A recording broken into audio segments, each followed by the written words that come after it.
My name is James Lee, and I'm thrilled to be here in Rancho Mirage, at the heart of Coachella Valley. We have had a great experience here, but I think it could be better. This place is ripe for startups. Not sometime in the future, not when the conditions are right, but right now and right here. So I want to start with a simple formula, the startup equation. Many of you have seen a version of this, and we know that this works in other places. But if we have talent, we have ideas, and we have capital, and we link those together, we can drive success for startups and for entrepreneurs. The idea seems great. Where it breaks down is how do we do that locally here? And that's where the doubts start to come in. So I'm going to talk to you about a couple lessons learned and dispel 8 myths that you may have seen and heard and talked about as we discuss entrepreneurship. But first, who am I and why am I here? Why should you listen to anything I have to say about entrepreneurship? Well, I can tell you I grew up in Silicon Valley. I came to the desert about 3 years ago. I started my career at McKinsey & Company, doing work for large companies, but then quickly pivoted to start my own business in the import and retail space. And we built that business, Memory House Antiques, from a couple $100,000 a year to a couple $1 million a year in revenue. And then I also am a co-founder of an education technology company that went through the Y Combinator program. And there we raised a couple $1 million, sold that business a few years later, and at the time I was there, we built a platform to share 30,000 videos on short form K through 12 lessons made by tens of thousands of teachers all over the world.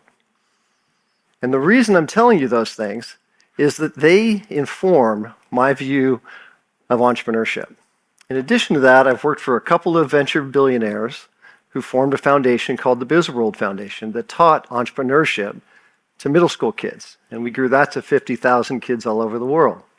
And I've also taught entrepreneurship at the University of San Francisco in the business school. And I've helped a couple of B Corps that were venture-backed grow by tens of millions of dollars in terms of their revenue. So I've used those skills to advise startups, both in Silicon Valley and all over the world, directly and also through some accelerators. And now I'm serving as a senior consultant to the Miller Center for Global Impact. And we've been around for 25 years and have worked with thousands of companies all over the world, Africa, Asia, Latin America, to help them grow, not just their business, but their impact. And we're focused on poverty alleviation, women's economic empowerment, and climate resilience. So how can we take those lessons and build the kind of ecosystem right here in Coachella Valley that works for entrepreneurs? But let's get back to some of these lessons learned. So lesson number 1, success is not linear. So a lot of people imagine that success is a straight line growth curve, when in fact, it's pretty convoluted. There are many roads, but many obstacles as well. So how can we help our entrepreneurs navigate that? I've been through some of these and have the scars to prove it. Whether it's how to pick the right investors who can be long-term partners, or how to stage your growth plan so that you don't get ahead of yourself. Part of my goal is to teach that to the next generation of entrepreneurs, to give back, to pay it forward, so that hopefully their journey will be a little shorter. Lesson number 2 that I've learned. It's not just about hustle and hard work. It's also about character. Character matters. And character matters a lot. So we need to not only teach entrepreneurs how to work hard, but how to incorporate these sorts of values when they build their business. Grit, resilience, integrity, curiosity. Those are important factors because you know what? Investors and customers buy into people before they buy into products or ideas. And the kind of person you are determines the kind of company that you build. And everything else flows from there. So as we're thinking about the entrepreneurial ecosystem, let's keep character in mind. But now we'll shift and talk about these 8 myths. So if you think about that equation, talent plus ideas plus capital equals success, the first thing we hear is we don't have the talent here. And I'm here to tell you that's not true. We have an abundance of talent. We have universities that are world class, and we have all kinds of diverse and talented people here. So how do we create the pathways for those people to have the real world, experiential, project-based opportunities to experience entrepreneurship? As I'm fond of saying, if you can't see it, you can't be it. So we need to provide those examples and those role models so those people can know what entrepreneurship is about. How do we get young people to jump into the deep end of the pool, to take that leap off the 3-meter springboard, and to go back and do it again and again and again? While we have this great university talent, I'm here to tell you that it actually starts much earlier than that. In K-12, in high school, middle school, and even elementary school, we need to start teaching critical thinking, innovation, problem solving, and teamwork. And we can do that here in the Valley. And that'll help us to grow this next generation. So myth number 2, we don't have the ideas. Well, ideas are global, and the Coachella Valley could be a very important node of where those ideas get generated. We need to build spaces so those ideas are nurtured and they're challenged and they're grown right here. And we can do that through hackathons, meetups, workshops, and a lot of that is already happening.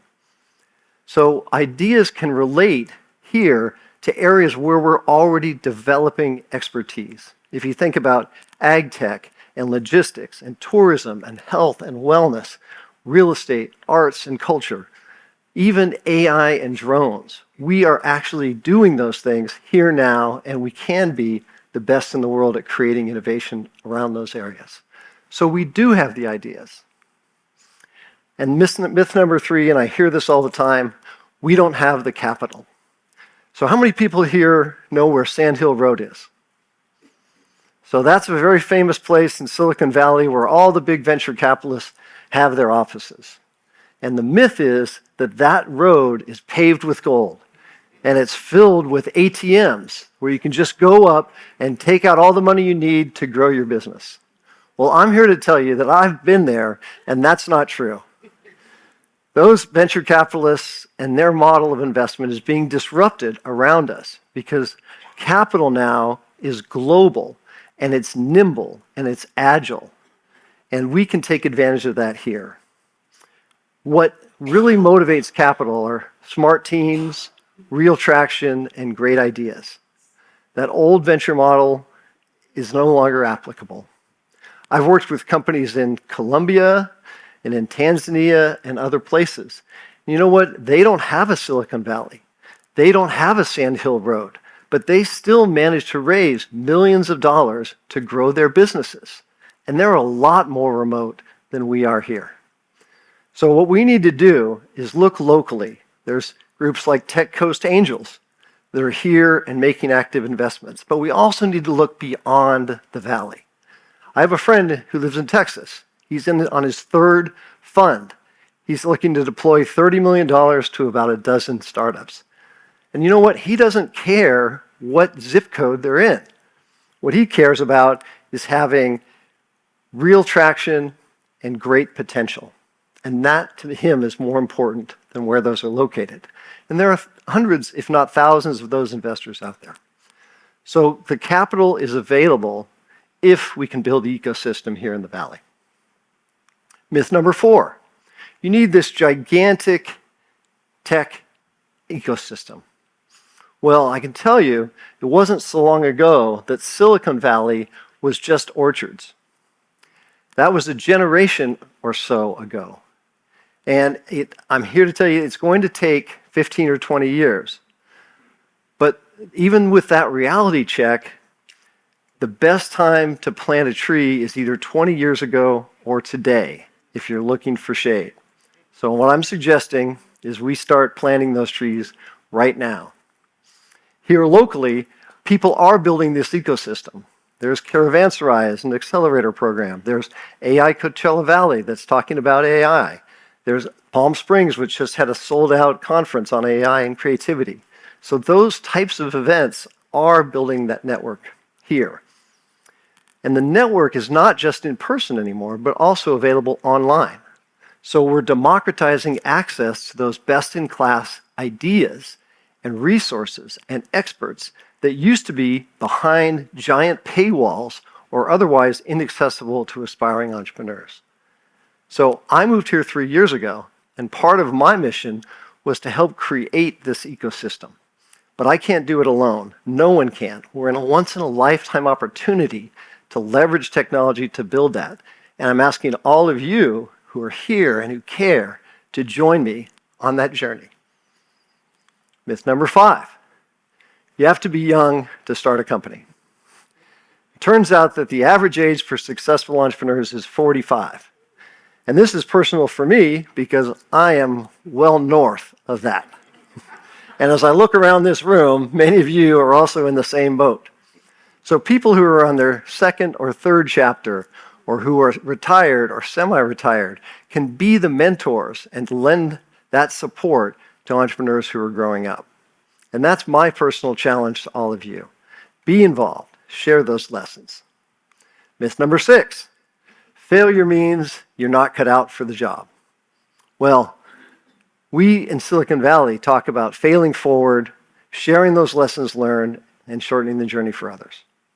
Just because you fail doesn't mean you're going to be forever washed up. You've been in the arena, you've learned those lessons, you've suffered, and that creates the kind of resilience that makes great entrepreneurs. Myth number 7. Startups have to be tech-based. Well, not every business is a SaaS business, software as a service. There are plenty of businesses here, agriculture, wellness, tourism, art, that aren't based in tech. And even if your business is tech-based, the startup cost to develop your minimum viable product, your MVP, is so much less now than it was even 5 years ago. So we can take the tools that are available through AI, apply them locally here, and create businesses. And finally, myth number 8. You have to move out of the area in order to learn the things that you need to know. So the reality check is the brain drain is real. Many 22-year-olds are going to move to San Francisco, to LA, to Austin, to get the kind of professional experience that they can't develop here. But maybe we can do specific things, strategies that'll work to create the kind of retention and even attract people who have those kinds of innovation skills to put them to work here in the Valley. I can envision a boomerang program where people go for 3 to 5 years somewhere else, and then they come back here. Or with remote work and other kinds of options, they can do that work right from this valley. But to be a successful startup, you need bandwidth, a team, and a story. And if you have that, you can be here and take advantage of all the things that we love about the desert. The weather, maybe except for the summer, the lack of traffic, the low cost of living. Those are all important reasons to be here, and maybe even more important for young people trying to start a company. So what does success look like here? Here are some milestones that we can think about as we build the specific roadmap to creating an ecosystem of entrepreneurship here. There are examples of successful companies who have done this. Esri, Renova, BuzzBox have created hundreds, if not thousands, of living wage or even six-figure jobs right here in the desert. But what does winning look like? What does success look like? Is it creating the next unicorn that's going to be $1 billion company? No, that's the Silicon Valley dream. Maybe our version of winning here is a little bit more modest. Could we create 50 to 100 companies over the next decade that can create those kind of jobs and drive economic development? Could we have, Maria's marketing company drive traffic to Dave's web development company? Could somebody who's developed innovation around the logistics in the date farming world transfer that to a company that's thinking about artisan food? Well, I think we can do those. We need to establish collaborators, not competitors. And real local success is determined by creating a microclimate of trust and of cooperation rather than competition. The future in the world of startups can happen right here and right now. We're ready. We actually can access the talent, the ideas, and the capital to be successful. What I learned at Y Combinator is it is not about the playbook or the valuation or the money. It's about creating a network of entrepreneurs who trust each other enough to say, here's what I'm struggling with. How can you help? And if we can create that trust and vulnerability here, 2 + 2 will probably equal 5. Those entrepreneurs can help each other to grow and help the region to succeed. And it's already happening. Size isn't that important. Outcomes matter. So if we create a culture of sharing, we can create an entrepreneurship ecosystem. And I'm asking you to help me generate the belief and the action starting tonight to make all that happen. Thank you very much for your attention, and look forward to building this together.